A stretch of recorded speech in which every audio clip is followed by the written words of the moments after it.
दोस्तों, कहानी के शुरुआत में हमें एक बहुत ही अंधेरा जंगल दिखाया जाता है जहां एक बच्चा किसी से डरकर भाग रहा था या फिर हो सकता है किसी से बचकर भाग रहा था। जिसके बाद यह सीन यहीं से शिफ्ट होता है और इसी जंगल से गुजरते हुए एक रेड बस को दिखाया जाता है जो सड़क से होता हुआ अपने डेस्टिनेशन तक जा रहा होता है। थोड़ी दूर आगे जाने पर एक पेड़ गिरने की वजह से इस बस की रास्ता ब्लॉक हो जाता है, इसलिए इस बस ने एक दूसरा रूट पकड़ लेता है। यह जाने बगैर कि उधर खतरा भी हो सकता है। वहां पर हम कुछ स्केलेटन भी देखते हैं। आगे जाने पर सारे पेड़ कट के खत्म हो चुके थे। अचानक से वहां पर इनके बस के सामने धुंधलापन होने लगती है और इनके बस को घेर लेती है। बस में बैठे हुए बच्चे भी डरकर बाहर की तरफ देखने लगते हैं क्योंकि एकदम से ड्राइवर को बस रोकनी पड़ जाती है। उसने नीचे उतरकर देखा तो सामने एक मरा हुआ हिरन था जिसे वो उसे ठिकाने लगा देते हैं। ड्राइवर जैसे ही पीछे मुड़कर देखता है तो एकदम से रह जाता है और जब वह बस में दोबारा चढ़ा तो पता चलता है कि उसके पीछे से कोई आदमी भी चढ़ता है जिसने बस ड्राइवर को गन पॉइंट पर लिया हुआ था। वह सभी बच्चों को धमकी देकर अपने सीट पर आराम से बैठने को कहता है। सभी बच्चे उसकी बात मान जाते हैं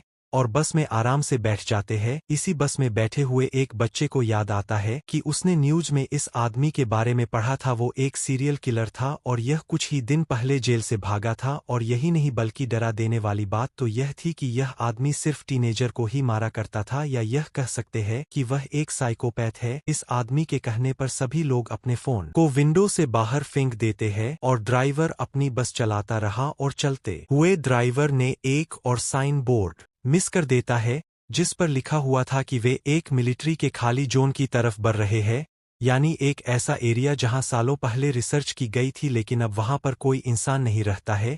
अब इनकी बस एक टनल से होता हुआ जाने लगता है जिस टनल में लाइट्स भी जल रही थी, लेकिन कुछ दूर जाने के बाद उनका बस एकदम से रुक जाती है। तब इन्हें पता चलता है कि बस की इंजन खराब हो गया है, लेकिन साइकोपैथ को लगता है कि ड्राइवर उससे चालाकी कर रहा है, इसलिए उसने एक बच्ची को गन पॉइंट पर ले लेता है और ड्राइवर से कहता है कि चलो उतारो नीचे और इस बस को मेरे सामने ठीक करो, और कोई भी चालाकी करने की कोशिश की तो मैं इस बच्चे को मार डालूंगा। इसी दौरान इस टनल की लाइट भी चली जाती है जिससे यह सभी घबरा जाते हैं। इस अंधे टनल में इन्हें एक खौफनाक आवाजें सुनाई देने लगती है। किलर ने ड्राइवर को इशारा करता है कि जाओ जाकर देखो कि आखिर क्या है। तब वह अपनी टॉर्च को लेकर आगे बढ़ने लगता है। जैसे जैसे वह अंधेरे की तरफ बढ़ता रहा तभी उसे एक साया नजर आती है। करीब जाकर देखने पर उसे पता चलता है कि वह तो एक भयानक दिखने वाला मॉन्स्टर था। ड्राइवर डरकर चिल लाने लगा और उस मॉन्स्टर ने उस ड्राइवर को पकड़कर मार डाला। बस के अंदर बैठे सभी लोग यह सब देख रहे थे। वो किलर भी जल्दी से उस बच्ची को लेकर बस के अंदर आ गया। सभी बच्चे चिल्लाने लग जाते हैं लेकिन वो किलर सभी बच्चों को चुप रहने को कहता है ताकि वो मॉन्स्टर उन्हें देख ना पाए और सुन ना पाए। किलर तेजी से बस स्टार्ट करने की कोशिश करता है लेकिन यहाँ पर तो बस की चाबी ही नहीं थी, वो तो ड्राइवर के हाथ में थी जिसे वो मॉन्स्टर मार चुका था। वो इन सभी बच्चों में से एक लड़की को ड्राइवर के पास भेजता है बस की चाबी लाने के लिए। अब डरते डरते वो बच्ची जैसे बस ही ड्राइवर के पास जाती है तो वो उसे देख शॉक रह गई, मतलब कि वो ड्राइवर मर चुका था। लड़की को यकीन ही नहीं आ रहा था, गम से उसकी आंसू निकलने लग गए, लेकिन यहाँ पर रोने का वक्त नहीं था, इसलिए वह उस चाबी को लेती है और बस में वापस आ गई। बस में उस बच्ची की हालत कुछ खास ठीक नहीं थी। जब बाकी बच्चे उससे ड्राइवर के बारे में पूछते हैं तो वह ना में सर हिला देती है क्योंकि अब वो ड्राइवर जिंदा नहीं था। इस बात को सुनकर सभी बच्चे उदास और दुखी हो जाते हैं। यहाँ भी किलर रेगी नाम के लड़के को बस स्टार्ट करने को कहता है लेकिन बस तो खराब थी, आखिर कैसे स्टार्ट होती। उसे धमकी देता है अगर तुमने बस स्टार्ट ना की तो मैं इन सभी को मार दूंगा। लेकिन यह लड़का इस किलर से बिना डरे बहस करने लगता है और मौका पाते ही पीछे से एक बच्चा उसे धक्का दे देता है। जब वो नीचे गिरता है तो रेगी ने उसके हाथ से गन छीन लेता है और फिर उसी के ऊपर पॉइंट कर दी। लेकिन यहाँ पर किलर हंसने लग जाता है और कहता है कि तुम नहीं मुझे मार सकते, अरे मारने के लिए बहुत हिम्मत चाहिए होती है जो तुम्हारे में तो बिल्कुल नहीं। इससे पहले कि ये बच्चा कुछ कर पाता बस के बाहर से इन्हें आवाजें सुनाई देने लगती है और इस आवाज ने सबको डिस्ट्रैक्टर दिया और किलर ने दोबारा उनसे गन छीन ली। अब बस के ऊपर से आने वाली आवाजें भी बढ़ चुकी थी जिसकी वजह से सारे बच्चे डर जाते हैं। गुस्से में किलर बस से उतरता है और चिल्लाने लगता है, जो भी हो अंधेरे से बाहर निकलो, मेरा सामना करो। वो यह सब कह ही रहा था कि एकदम से उसकी बोलती ही बंद हो गई। उसके चेहरे पर अजीब सी खौफनाक मुस्कुराहट आती है और अचानक से कोई उसके ऊपर हमला कर दिया। हमला करने वाले ने उसके सर धड़ से अलग कर दिया था और बस के अंदर से यह देखकर बच्चे भी एकदम से शॉक रह गए। वह घबरा गए थे क्योंकि उन्हें क्रिएचर यानी मनस्टर की एक हाथ में उस आदमी का सर और वह खौफनाक सी दिखने वाली क्रिएचर नजर आ रही थी। उसके हाथ में बहुत सारे टेंटिकल थे जो उस आदमी के सर में धंसाए हुए थे। इन्हें समझ ही नहीं आ रही थी कि यह आखिर करे तो क्या करे। यह लोग अब अपनी जान बचाने के लिए इस बस के अंदर रहने का डिसाइड करते हैं, लेकिन तब तक कि जब तक इन्हें बाहर से अजीब सी आवाजें सुनाई नहीं देने लगी थी। कड़कड़ाती हुए आवाज से बस का दरवाजा खुला और इन्होंने बस के सीट के ऊपर उस मनस्टर के बड़े बड़े हाथ दिखे। अब यह मनस्टर बस के अंदर आ जाता है, जिसे बचकर यह सभी बस के दूसरे दौर से भागने लगे, पर यह दरवाजा नहीं खुला।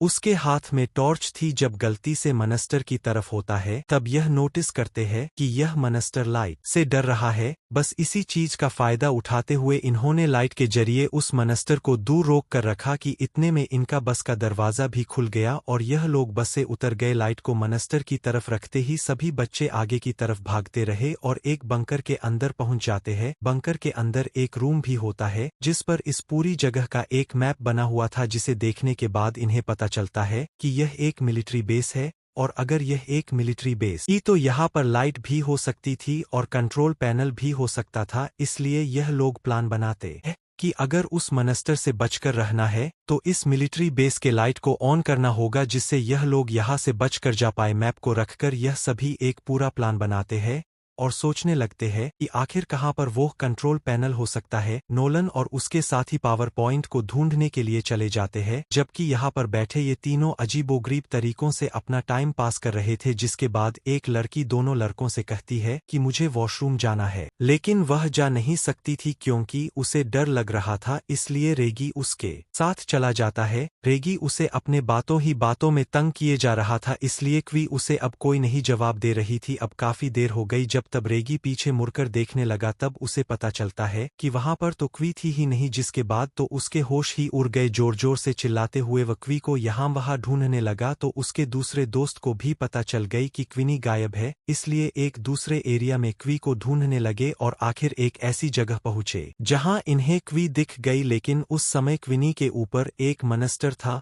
एक भयानक मनस्टर जो क्विनी को खाने ही वाला था। क्विनी की हालत उस मनस्टर को देखकर खराब हो गई थी, पर रेगी उस मनस्टर को फायर दिखाकर उसे डिस्ट्रैक्टर है, जबकि उसका दूसरा दोस्त क्विनी को निकालने में कामयाब हो गया। क्विनी और उसका दोस्त दोनों तेजी से उस मनस्टर से बचकर भागने लग जाते हैं, यह सोचे बगैर कि रेगी उसके पीछे है कि नहीं। असल में रेगी के हाथ से उस मशाल को नीचे गिरा दी थी और वह नीचे पानी में गिरकर बुझ गई और अब वो मनस्टर बस उसके ऊपर हमला करने ही वाला था। उसके मुंह से अजीब सी चीजें निकलकर रेगी के मुंह पर गिर जाते हैं और यह खून था। क्वी और उसके दोस्त जब आकर रेगी को देखे तो उनके तो होश ही उड़ गए। ये लोग तो अब तक कुछ कर भी नहीं सकते थे और इससे पहले ये मनस्टर रेगी को खा जाता। एकदम से यहाँ पर लाइट आ जाती है, जिसकी वजह से मनस्टर डरकर रेगी को छोड़कर वहां से चला जाता है और ये लोग समझ जाते हैं कि इनके दोस्तों को वह पावर हाउस मिल ही गया। यहाँ पर नोलन और उसके साथी जिन्होंने इस लाइट को ऑन किया था, उन्हें यहाँ पर पास में ही एक कमरा मिला, जिस कमरे में एक डेड बॉडी पड़ी हुई थी और साथ ही बहुत सारी पिक्चर और नोट्स भी मौजूद थे। इस नोट्स में सिर्फ इसी क्रिएचर के बारे में नोट्स थी। ऐसा लग रहा था कि जैसे किसी ने इस क्रिएचर के ऊपर बहुत रिसर्च की है और फिर जैसे वो इस क्रिएचर को मारने में कामयाब नहीं हो पाया। लेकिन यहाँ पर इनका पॉइंट ये नहीं था। इनका पॉइंट तो ये था कि जल्दी से किसी भी तरह करके ये सभी यहाँ से निकल जाए। इसलिए जब ये आगे की तरफ जाते हैं तभी इन्हें दूर से एक अजीब सा शैडो दिखाई देता है। इन्होंने सांस तक रोक लिया क्योंकि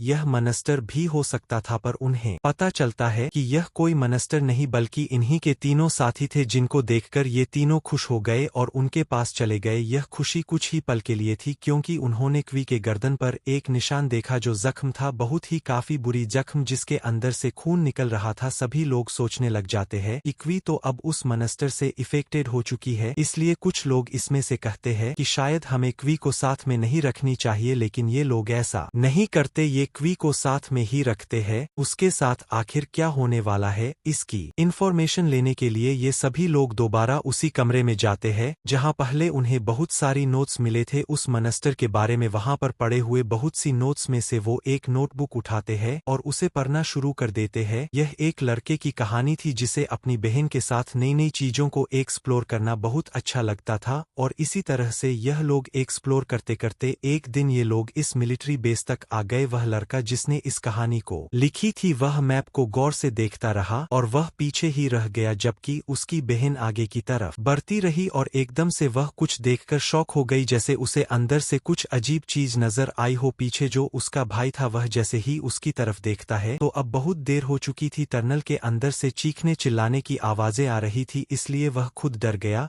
और अपनी बहन को बचाने की बजाय वह जंगल की तरफ भागने लगा ताकि वो अपनी जान बचाकर यहाँ से निकल सके। यह वही सीन होता है जो हमने मूवी के शुरुआत में देखा था। इस टाइम यह बच्चा तो यहाँ से चला गया, लेकिन उसके दिमाग में यह इंसिडेंट रह गया। उसकी लापरवाही की वजह से उसकी बहन मारी गई और अब वो इस चीज से बदला लेना चाहता था जिस चीज ने उसकी बहन को मारा था। सालों गुजरने के बाद भी उसने कुछ भी नहीं कर पाया। उसने इस मनस्टर के ऊपर रिसर्च की, उसके बारे में एक एक चीज पता किया और फिर उसने प्लान किया कि वो इस मनस्टर को कैसे मार सकता है। उसने मनस्टर को मारने के लिए एक मशीन तक बना दिया था, लेकिन इससे पहले कि वह मनस्टर को मार पाता वो मनस्टर उसकी यहाँ होने के बारे में पता कर लिया था और उसे ही मार डाला। उसके बनाए हुए नोट से ये लोग यह भी पता कर लेते हैं कि यह मनस्टर जिसके ऊपर हमला कर लेता है या फिर जिसका खून चख लेता है उसे मार कर ही रहता है। और अब क्विनी के ऊपर बहुत ही ज्यादा खतरा था। यह लोग फैसला करते हैं कि क्वी को बचाने के लिए यह लोग लड़ेंगे और जो यह काम उस आदमी ने शुरू किया था उसे यह लोग पूरा करेंगे। उसी मशीन को ये लोग कंप्लीट करेंगे और उस मनस्टर को मार देंगे। लेकिन क्वी यहाँ पर कहती है नहीं, मेरी वजह से कोई भी अपने आप को खतरे में नहीं डालेगा। लेकिन उसके सारे दोस्त अच्छे थे, वे कहते हैं नहीं, हम सारे के सारे यहाँ से जिंदा बचकर निकल जाएंगे। यह सोचकर यह सभी एक दूसरे को गले लगाते हैं और फिर एक साथ अपने प्लान पर काम करना शुरू कर देते हैं। कुछ ही देर के बाद यह लोग उस आदमी की बनाई हुई मशीन को हासिल कर लेते हैं जो अब